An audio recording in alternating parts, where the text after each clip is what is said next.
Welcome to another episode of Not Your Dad's Beer. Today we're at Euclid Hall, one of the best beer bars in downtown Denver. We're going to be hopping into something really cool. This is Baird Brewing's Carpenter Mikan Ale.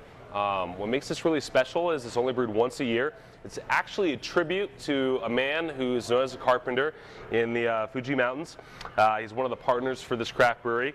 And his name is Nakura-san, and he handpicks every single one of these fruits. So this is a fruit that's kind of indigenous over on the east. Chinese eat it as well.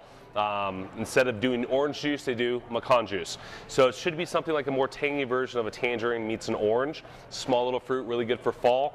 That's why we're doing it today. 6.5%, this is coming in as a fruit ale. Beer Advocate has this an A+. We're gonna hop into it. Kind of a rare beer.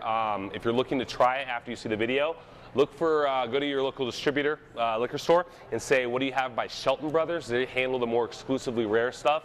Cantillon, Baird, and a whole bunch of other stuff. So that's what we're gonna do today. Hop into it, see what it's like. Stay tuned.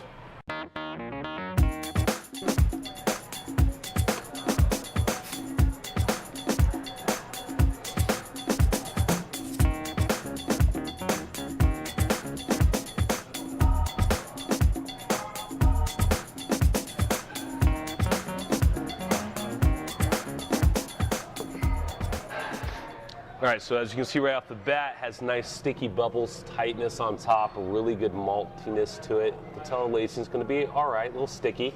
Little floaties going on the inside, which is probably reminiscence of the fruit itself.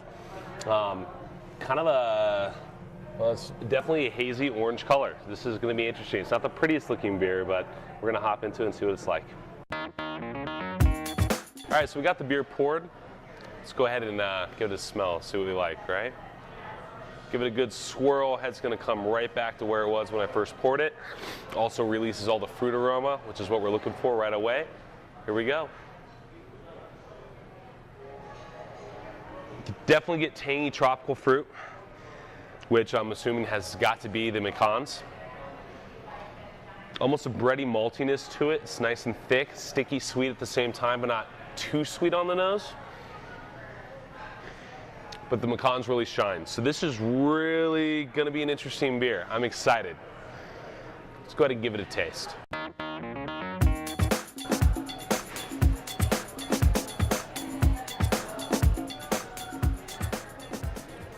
It's a really mellow beer. I think so.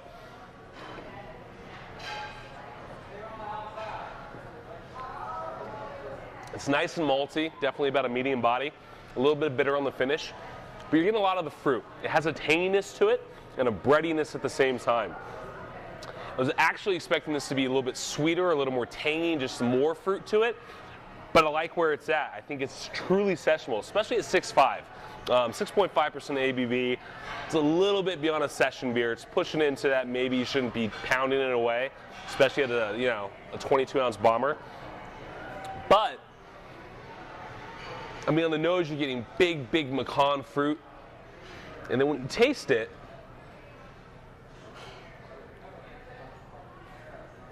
you get the Mikan on the front. It's kind of a tanginess right here. And it spreads into almost a zested flavor through the entire palate. But then it has like a bready, thick maltiness that really backs it up.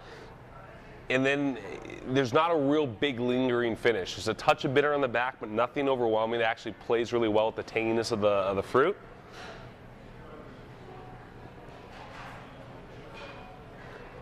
No residual aftertaste that's unpleasant. No astringencies to it. Not even getting off flavors. This is nice. Overall, this is a truly sessionable style beer, which is scary at 6.5 because it's a bit beyond a session beer. Things I'd pair it with in terms of food. Because it does have pretty solid carbonation. It is really refreshing and cleanses that palate as you keep drinking it. Honestly, I'm gonna say Mikan fruit. That's probably the go-to. Probably a little too easy of a pairing, but that works. I think seafood would go really well with this too. Halibut, I think, would work. It would give it a nice fruitiness to halibut, so you don't have to overcompensate with the sauce. Even something as simple as a spinach salad would work really well. Cheese-wise, goat cheese would work really freaking well. Gruyere, I think, would be really tasty with this. You got some options. Overall, this is a safe beer. It's not a bad thing, though. Safe in the sense that drinking it by itself, it's going to be just fine. It tastes great. You could pair this up with a multitude of things that are not too intense. You know, you're looking for a solid resonance there between flavors. And it's safe. This is almost like a Belgian triple would be safe in the sense that it goes with almost anything, and it does.